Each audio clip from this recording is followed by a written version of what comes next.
what's me? How's it hanging? How's it happen? You guys know this is Kevin from the Chord Progression Podcast, sponsored by Dark Fusion Systems, the best for your custom computing needs. Whether you need to build a custom PC for gaming, streaming, music, creative, whatever it is, Dark Fusion Systems will help you build the proper PC. Get $100 off your entire bill. Use code CPPOD at darkfusionsystems.com. Link from the podcast below. Also, they launched a brand new keyboard, so go and check that out. Now it's time for a feature presentation. Let's get heavy, let's get manic, let's get wild as we bring on Lochie from Alpha Wolf to the podcast. The brand new Half Living Things come out on April 5th, and we talk all about the album, the heaviness, some of the differences in the album, how Ice-T ended up on Sucks to Suck, and just get you prepared for the best year of Alpha Wolf so far. You guys ready? Let's go! Yeah. Well, ladies and gentlemen, boys and girls, listeners of the Chord Progression Podcast. If you want manic, you want crazy, and you want to know that it's going to be good quality because, well, this band's from Australia, so you know good quality is coming, you know you're in the right place. I've seen this band grow from the release of their album in 2020 to seeing them perform live, open up for both Polaris and Like Moss Flames here in the US, go on a small headline run, and then do a split EP with Holding Absence, which I thought made no sense until I heard it, and then it made total sense. Continue to see them grow. They went out on the road last year with Motionless in White, Knock Loose, and After the Burial, and now they're coming to 2024, playing a lot of shows, coming back to the US, headlining in bigger venues, with the support of Amir, and a brand new album called Half Living Things coming out on April 5th. This band has it all, and the energy is just flowing. So please welcome Lochie from the band Alpha Wolf to the podcast. So Lochie, welcome to the Chord Progression Podcast. Talk about energy. That was the best introduction I've ever heard in my life. Holy shit, bro. That was awesome. Thank you, bro. I'm taking that one personally, and I'm riding the rest of the day with that energy. Dude, so that was amazing. Thank you so much, man. Oh, you are very welcome. But compared to like your music, the energy, I mean, I just had to match up with it with what you guys have been putting out there, not only in the past, but on this new album. I just have to match that energy, man. Yeah, no, that's I appreciate that. I am not going to do that, but you can do that for us. Oh, I'll do it for you now. I'll do it for you when I see you guys live. I know you're going to bring the energy, of course, live. Every show I've seen you play has been an absolute manic, crazy ass motherfucking time. And it's just going to keep going like that. But one thing I do want to dive in first is the fact that since you guys really first started, I'd say, getting a lot of traction in the scene, especially with that second album, and then coming to the US, the last couple times I've seen you, I think I've seen you like 4 times already live. Every time it gets bigger, better, even more intense, and the band keeps growing every step of the way. So your growth ever since the pandemic has been nothing short of wild. Yeah, we I mean, especially in America, we like the numbers have always been there for this band, like in America specifically. So I think as soon as we actually hit it, like post-COVID, we come out the gate, they were like, I don't know, like hungry for it because we'd never been there. Well, we were there for like 4 days pre-COVID, then COVID happened. And I don't know, I think it sort of felt like a homecoming thing in a weird way. And then you just hit the ground running there. And if you keep going there, they'll keep coming back. So I don't know. There's a lot of people there in America, man. So I still feel like we're getting around to them all, where I feel like we've reached everyone we can in Australia. I mean, it seems like when you guys come to America, you guys are hitting new markets every time, but also the same ones. And people keep showing up in droves because, I mean, I've seen, you guys play here in 2022 twice here in Milwaukee, Wisconsin. I saw you guys play in Chicago once. I saw you guys play out in Virginia at Blue Ridge Rock Fest last year. And then back here last year. Every time we'll play like a new market or a new city or something like that, somewhere we've never heard of before, and it's just as crazy. And it's like, fucking, no one's ever told us about this place before. Like, yeah, I don't know, man. I mean, it's crazy, but compared to I'm just looking at some of the other bands as well, not only from Australia, but from the US as well, and from any other place, especially in a heavier side of music.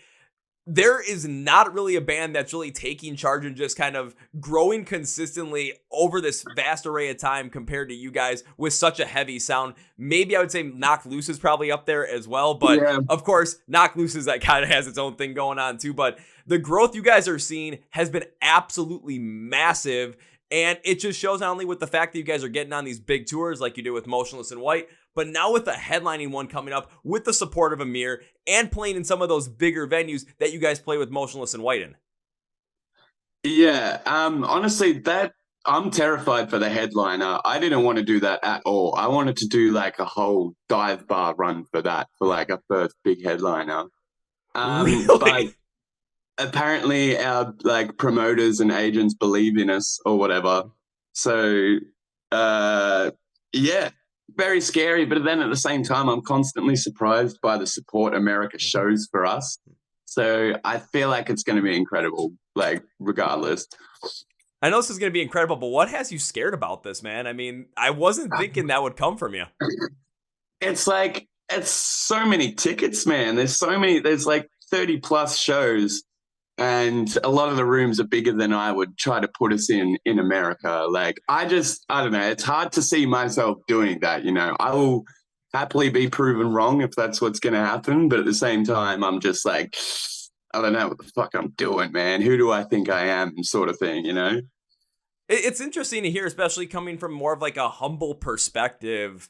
Just thinking that, if this might not work out, but, always just being open for it and just being appreciative of the moment.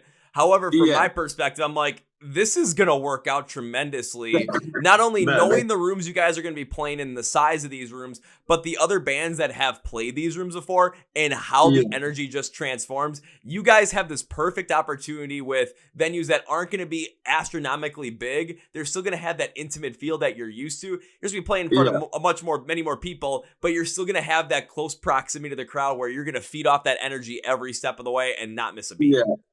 That's what I want. They're like my favorite shows. The ones that are like, it's packed, but you're not like far from everybody. And there's a couple venues on that tour that are like repeats that we've done a few times before. So that's what I'm very excited for, because then we'll be headlining.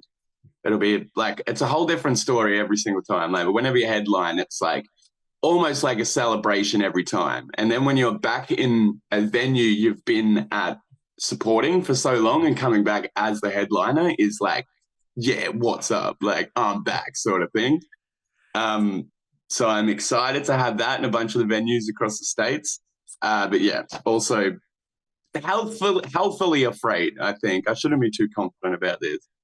You're just playing that perfect balance of having the confidence in the fact that you can do this, you have the ability to do this, and you're going to be playing in venues that you have played in before, but now in a headline perspective, but also the humility to know that, this is going to be a little bit of a different perspective instead of just opening, you're headlining now. So people are coming specifically in a much larger capacity to see you, and it's going to be most importantly on you to make sure that the night ends up being something that people don't forget and people go home that night and tweet about, post about on Facebook, put on Instagram, make TikToks about how insane the show was because something crazy happened in the pit and people were starting to body slam each other WWE style because it seemed like a good idea, which I do think that's a good idea because I'll probably try and do something like that. That's exactly the sort of press we're trying to get for every show. Like, so hopefully.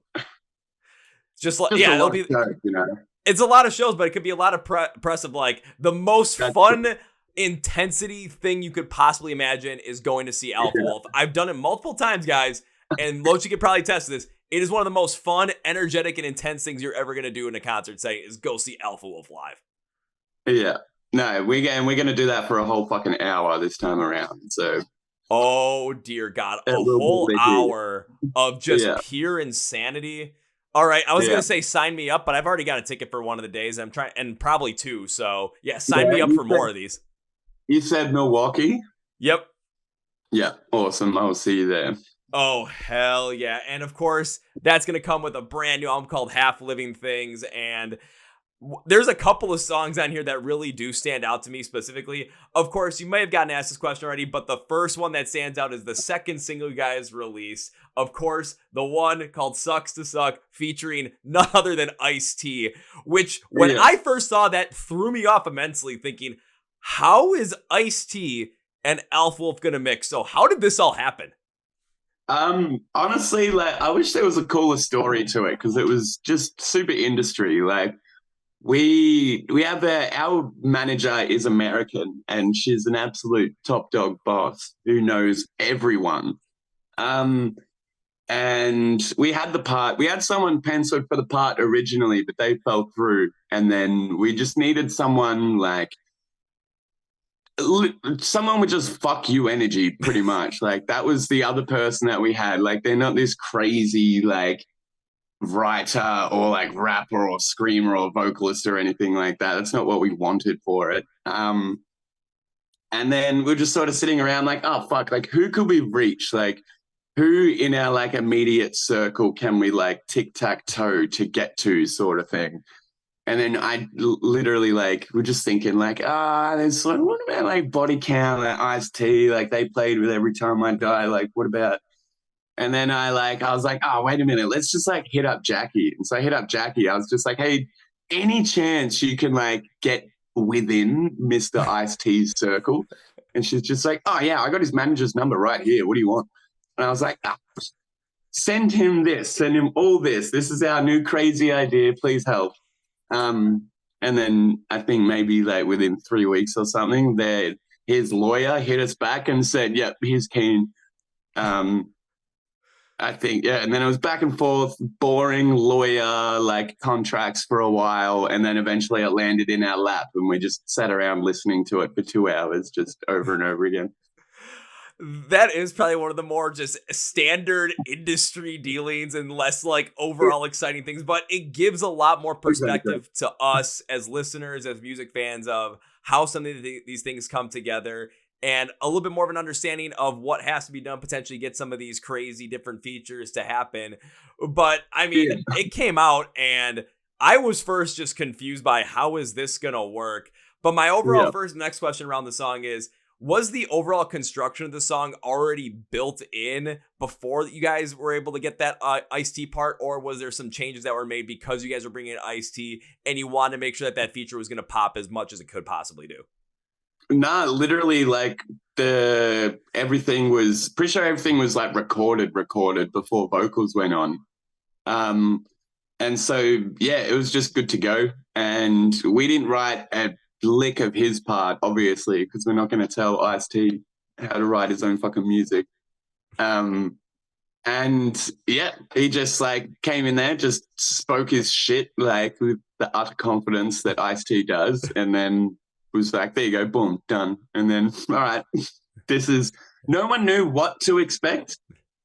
I think that helped, because then when we heard it, like, I think a little bit of it, like, we didn't want to really hear him rap or like go off like he does in Body Count. We wanted like a hype MC sort of part in the song, and he absolutely nailed it.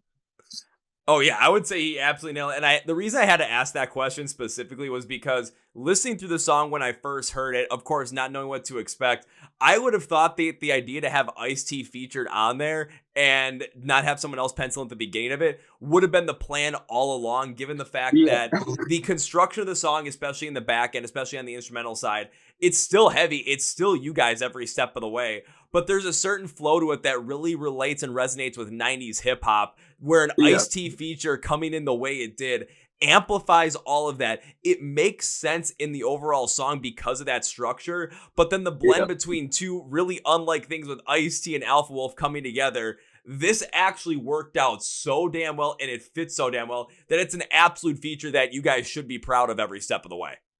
Yeah, I think retroactively we started realizing how much sense it actually made. Like at first we were just like, oh fuck yeah, Ice-T, that's sick.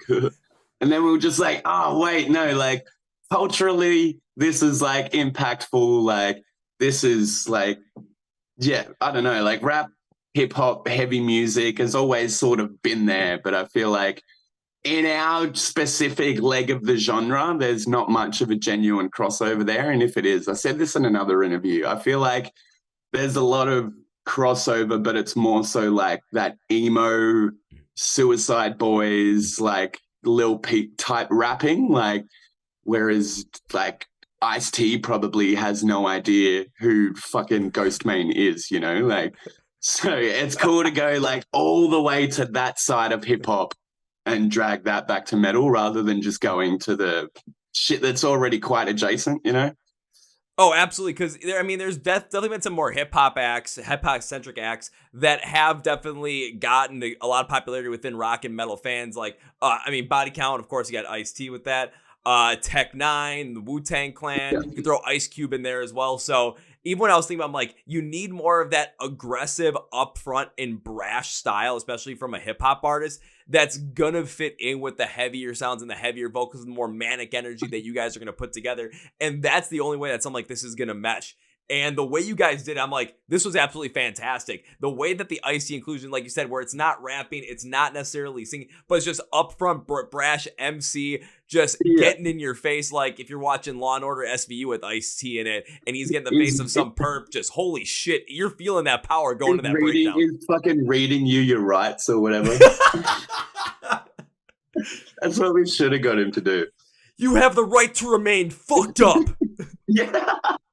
Anything you say can and will be held against you with a clothesline.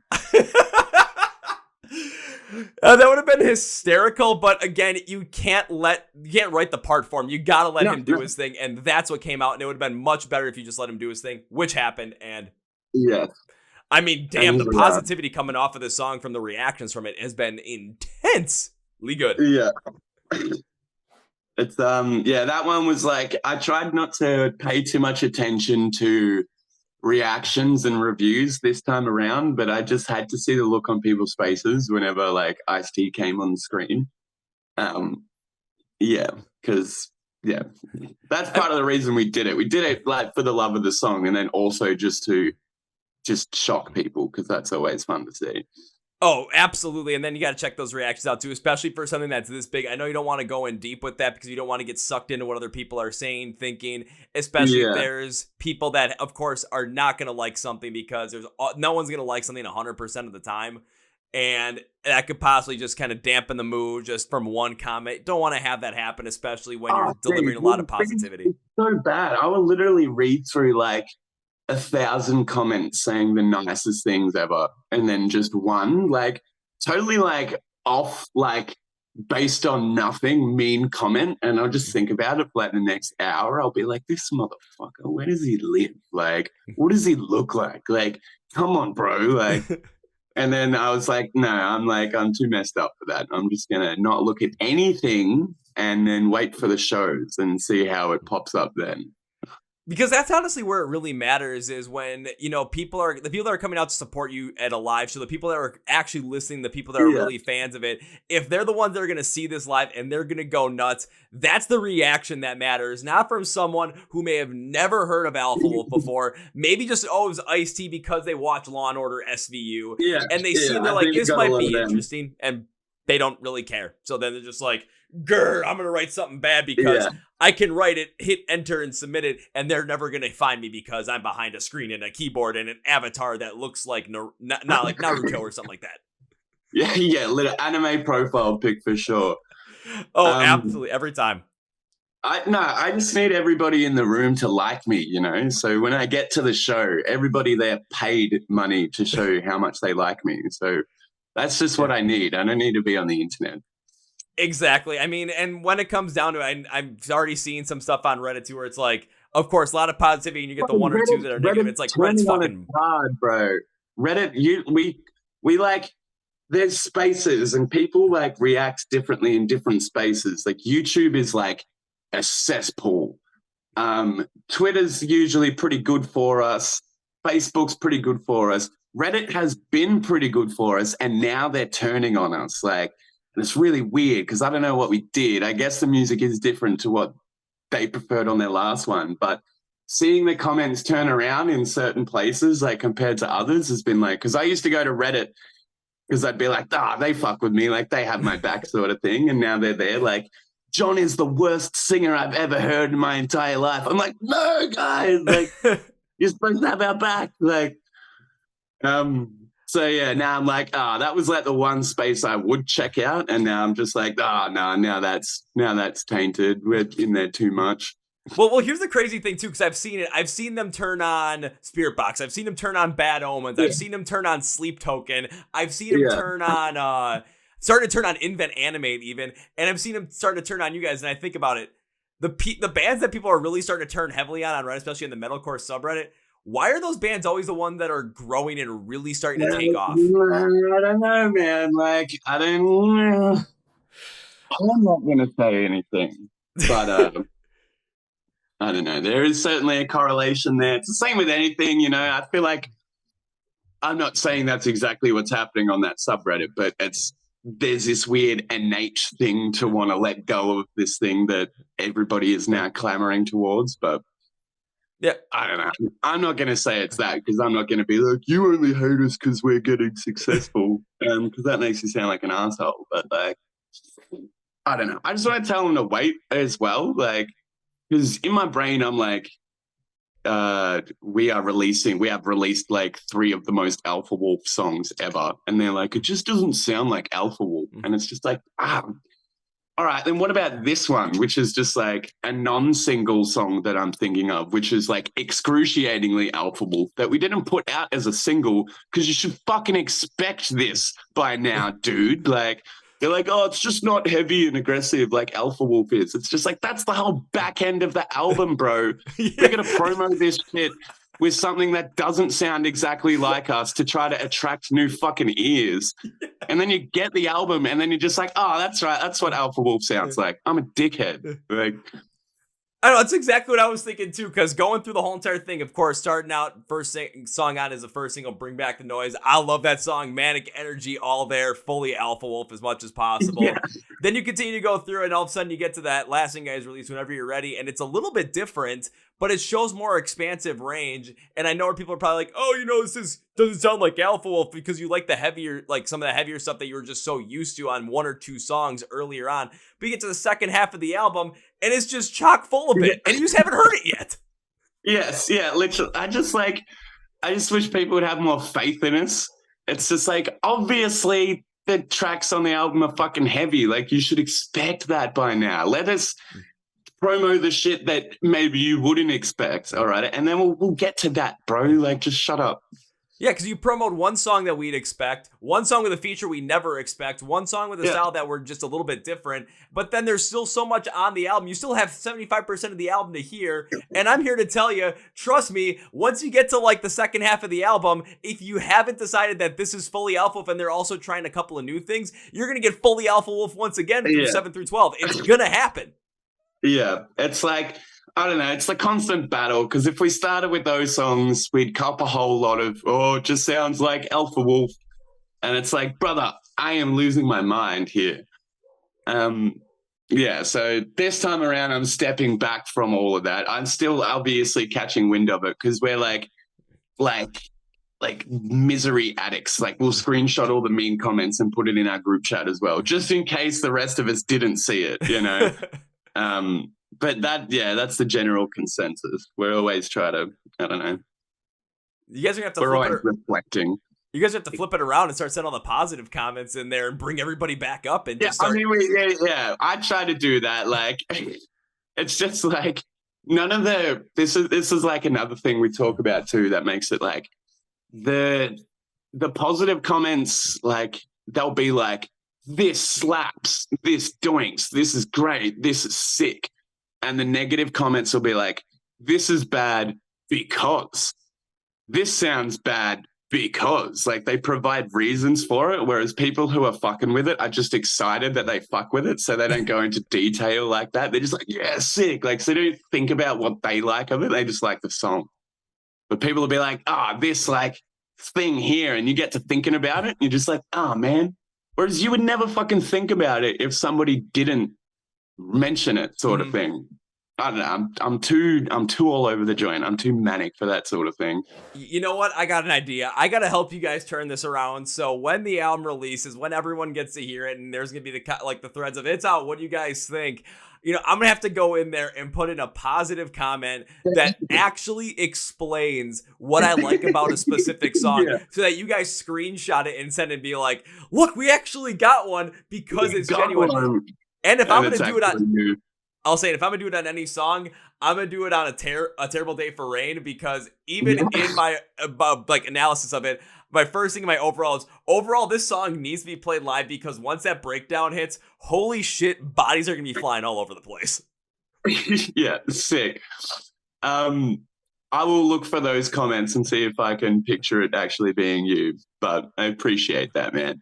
Just picture it being me, or I'm actually gonna leave one. I may actually take exactly everything I wrote down for that breakdown. Maybe not bring it up here, but save it for April 5th when the album comes out, so I can actually put it in there and everyone gets to see it.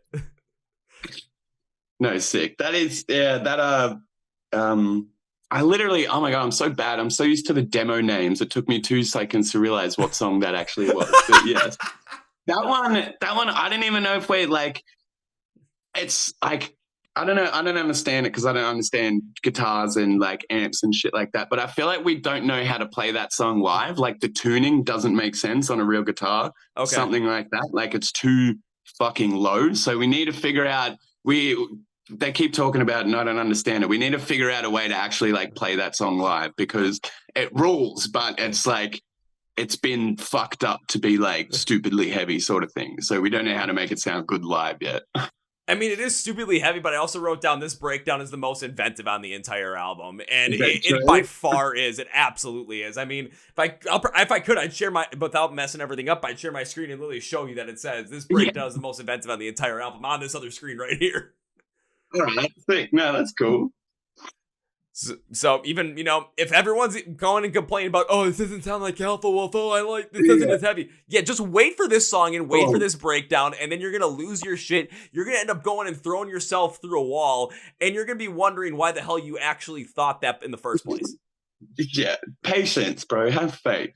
Yeah, just have faith, guys. Just have faith. Yeah. But one question I'd like to ask band members and artists that have a new album coming out, this one might be a little bit difficult because it is going to be like picking your favorite child, which is never an easy thing, but it's just something to give people a little bit more to grasp onto. So out of all the songs that have yet to be released off of this new album, which is one that is your favorite that you want to make sure fans get a listen to?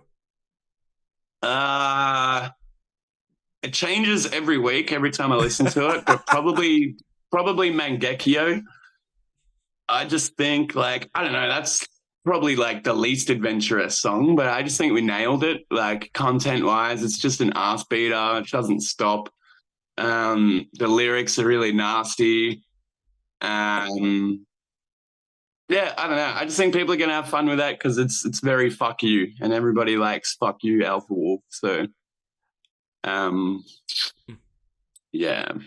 I kind of have to agree with you that it's very fuck you Alpha, very straightforward, because even I'm like, this might be this look and name and just sound, it might be a spiritual successor to Akudama, but just more concentrated in a way. So it does have a little more of that upfront fuck you feel compared to some of the madness that Akudama had, but it still has that whole feel to the forefront, which is perfectly you guys. So again, just wait.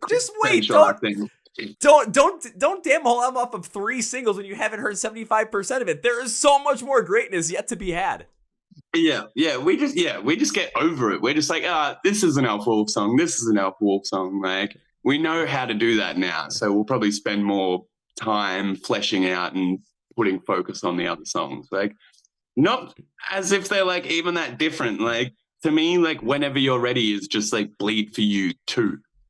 Like, we're obviously going to phone it in with one, like, soft song on the album because, like, we get bored of the Neanderthal riffs as well. Like, we need the palate cleansers and shit, and we like doing it, so we fucking do it. Everybody's like, oh, this is the commercial, like, radio song that the record label forced them to put on the album. And it's just like, there is a song like this on every record, dude. Like, I know that probably, like, leads more to the point that like the labels are telling us to do it, but like because there's just one token sad song on the album, but like that's just all we've got in us, dude. Like that's as introspective as we get.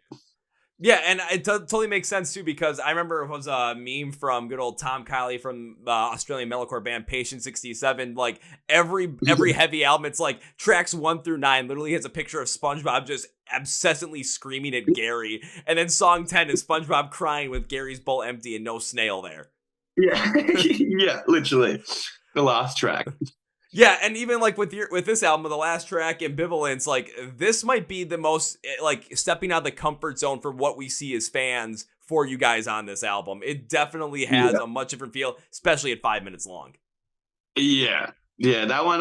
I honestly, that that song scared me the most when we were putting it together. Like that one took the longest to like really get together, and it took me the longest to be like on board with it. And then once it like clicked and really clicked, I was like, like I just had to not listen to it like so alpha wolfy, you know, like it was really weird, and it was really like difficult to come around, especially because I had so little to do with it in a weird way. Like it's mostly John singing on it. I'm just like on the in-betweens and towards the end. So it was weird coming in and out of the studio, seeing this like song form. And then, yeah, by the end of it, we've got like this big, grand 5-minute, like epic album closer. I'm like, let's fucking go. That's great. It was an interesting choice, especially from what I saw. But when I saw, of course, look at the track list, look at the song, saw it was over 5 minutes at the end of the album.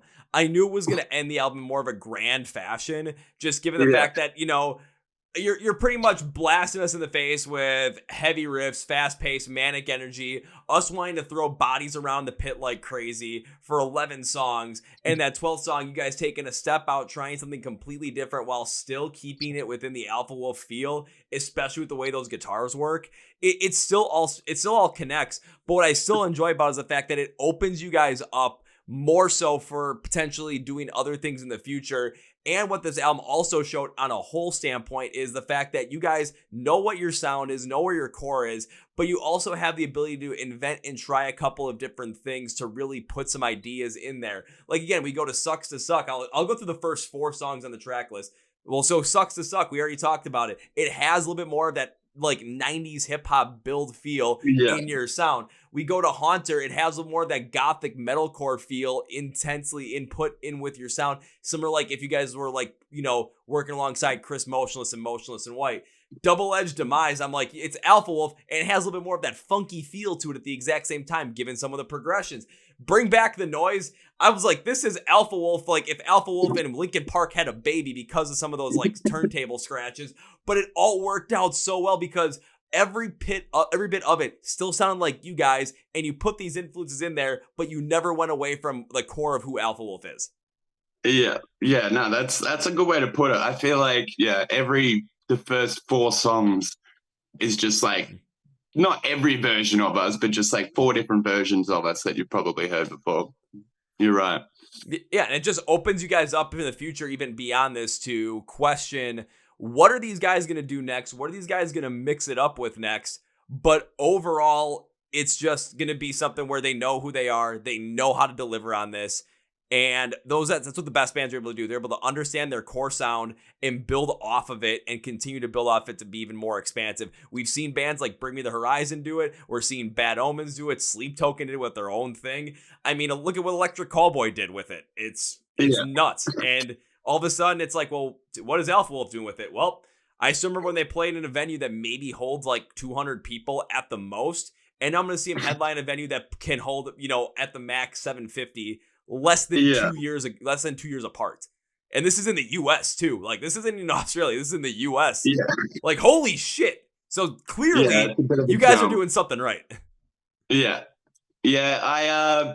It's one of those things like you don't want to, I don't know. You just want to be tentative about it because you never want to fucking screw up and shoot for the moon and totally like fuck yourself over. So we're never going to sell out and stray too far from our sound. One, because we just can't do it. Like our bread and butter is Alpha Wolf music, and that's what we're good at doing. So we're never going to go out and try to start a whole other genre and get poppy and stuff like that because we fucking can't. Like, and if we do, it would sound so bad anyway. Yeah, I don't know. We're just trying to take our sound as far as we possibly can. And I like to think that as long as we do that, even if we do change up little parts of our sound, just like Bring Me the Horizon and everything like that, I feel like that's a thing. Like Bring Me the Horizon is so good. They could write the pop song that would make Alpha Wolf sound like shit. But they have such a developed sound and ideascape that it just sounds like a Bring Me song anyway. Like it doesn't sound like them feigning to do another band's song or whatever. It just sounds like them doing that song. So that's what I want to get to as Alpha Wolf. Like, should I ever want to put out a fucking jazz fusion, like lounge song, like that would be sick, but it would sound so like specifically Alpha Wolf in that sense. Like that's what I want to be able to do, you know, like just whatever we do and touch is just like us sort of thing.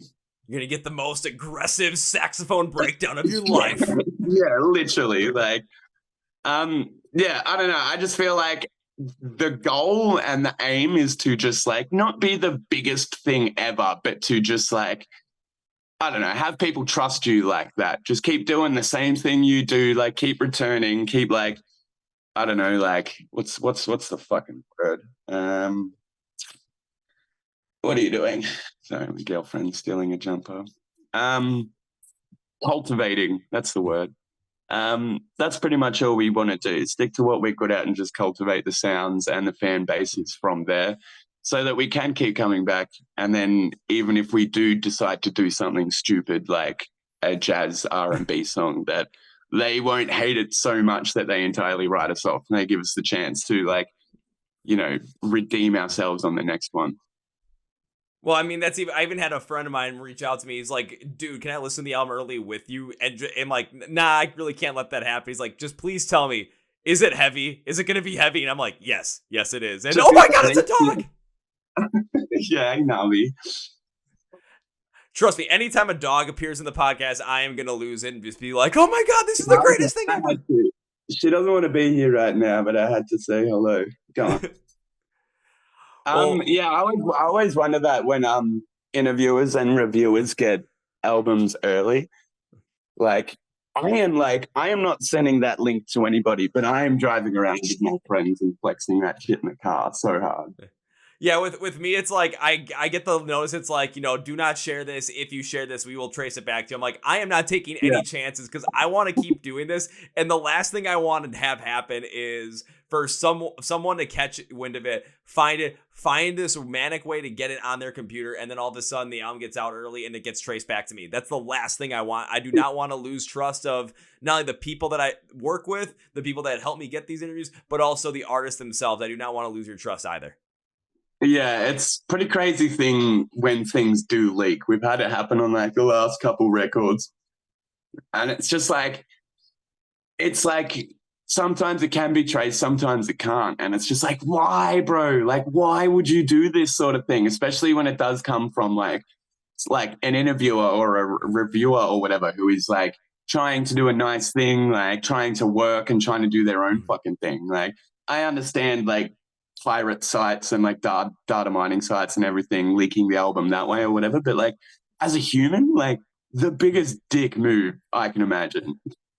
Yeah, I would kind of have to agree with you on that. So that's why I'm like, I'm keeping this under lock, keeping this for myself, and I am not gonna. Bro. You got permission. You can blast this shit through the car down the street. Go for it. Well, I may just do that, but, you know, I'm going to do it but probably when I'm by myself. And if someone asks me what I'm listening to and they ask, I can listen to be like, wait till April 5th. Yeah. Yeah. Well, Lochie, I got one more question for you before we wrap this up. It's something I like to ask every artist I've been bringing on since about September of 2023. It helps us get to know more about the music that you love and helps us get to know more about the great bands that you are listening to. So, can you give me 3 bands that you absolutely love right now that you would love to see more people get into? Fuck, so on the spot. Hold on. I'm going to dig into my Spotify. You are probably like the 100th person I've asked this to that has to dig into their Spotify.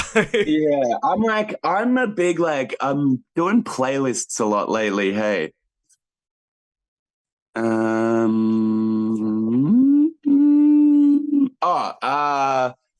One band, Guilt Trip.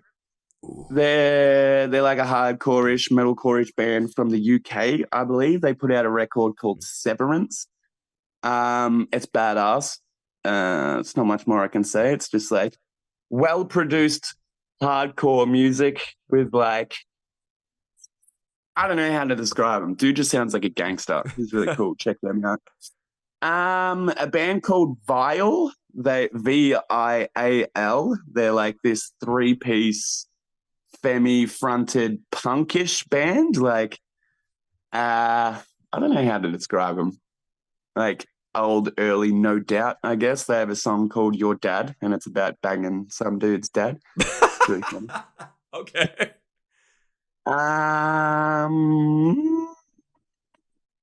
Fuck it. What else have I been listening to? Let's go Mugshot.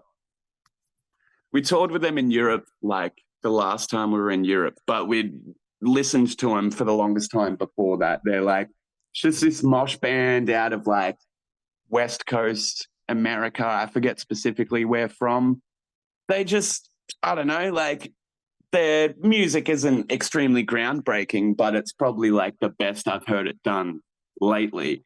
Just gnarly mosh music, just hyper aggressive, but clever at the same time. Like it's a bit big brain in moments. And they're lovely boys, and I want to see them go as far as they can with their shit. So yeah, Mugshot, Guilt Trip, and Vile, I guess, have been in my rotation pretty heavily. Those are 3 good picks. I'm going to throw one in there for myself because I recently interviewed a band from Australia that I know has toured with you, and the guy told me, if you get to interview Lochie, please say hi for me. So I'm going to throw in Stepson because Jaden's like, please say hi for me if you get to see him. So Jaden from Stepson, it gives you a hello. Hello, Jaden. How you doing, buddy? That's sweet. Oh, he's doing good because, trust me, we talked about this already, so yeah. I know it. Well, I do want to thank you for taking the time today. I really do appreciate it. This was awesome, but I'm going to close out this podcast with 3 things. So first things first, Half Living Things from Alpha Wolf, the new album, drops on April 5th. And they're going to be going on tour in the U.S. with Amir in April and May, so you're not going to want to miss out on it. You're not going to miss out on anything Alpha Wolf. I got you covered, so this is what you're going to do. Go to the description of the podcast where it says Find Alpha Wolf Online. There's going to be links and labels for everything from where you can find them on social media, where you can watch the videos on YouTube, where you can pre-save the album and stream it when it comes out, where you can get some merch, and where you can get tickets for their upcoming tours, whether in the US, Australia, or anywhere around the world. I have it all down there for you. I'm your own personal Google at this standpoint. You do not have to go and try and find this yourself. I got you covered. Just go down, click the link. It'll take you where you need to go. So if you're not following along with Alpha Wolf already, which you should be, just go and click on those links. Trust me, it's a good idea. Now it's time for number 2. Whenever I'm guesting the podcast, I enjoy the podcast. I tend to make a certain promise, and my man, this was fantastic. So I got to find a way to pull this off, but when I get to see you guys perform live again, whether it's on April 25th here in Milwaukee or on April 26th traveling down to Joliet, Illinois, because that's only about 2 hours away, I got to find a way to go all Liam Neeson from Taken and look for you, pursue you, find you, give you a big hello, and first round's on me. Yeah, no, absolutely, bro. Let us know, hit us up. We'll sort you with a door if like nobody through the emails can do that, and we'll fucking have a beer or 10, honestly. Shit, am I gonna have to bring a whole case for you guys? Because I've done that before and I'll do it again. Yeah, you might. It might be one of. I mean, when in Milwaukee or no, we can. What's that Chicago drink? Oh, not Malort. Malort. Yeah, that's what we're doing. Oh dear God! Well, we're gonna that'll put some hair on your chest. That's about it. That's it's Chicago. It's the only time we do it. It's the only time you're allowed to. Well, otherwise I'll get a case of Wisconsin beer and we'll call it at that. That'll cleanse the palate real nicely. But number 3, bringing this to its conclusion, I can end this by saying goodbye because, dude, this was awesome. I would love to be back on again in the future. None of that, but I'm going to be seeing you in like a month anyway, and I got to make good on this promise. So this is not goodbye, man. This is, I'll see you later. Until next time. Woo! Well, folks, that was my interview with Lochie from the band Alpha Wolf, and now it's time for Kevin's final thought. And when we talk about this whole entire thing, we talk about this whole entire album, and we talked about just what some of the fans were talking about, where it's like, yeah, you get a lot of positive, you get some of those negative comments in there. Reddit's starting to turn on them because, oh, it's not exactly as heavy as they want it to be. Here's the thing. You've only heard 3 songs at this point. Bring Back the Noise, which is very much Alpha Wolf. Sucks to Suck, which is going to be a little bit different because of the Ice-T feature, which I still think fits in phenomenally. And Whenever You're Ready, which is a little bit different. But of course, you know, like we said, you get those albums, especially in heavy music, where they're going to have like 9 or 10 songs. 9 of them are going to be heavy and that 10th one's going to be light. Let's think about, let's go from another Australian band, The Death of Me by Polaris. You listen to all their album, Martyrs and Waves. That's like song number 8. That song is a lot softer.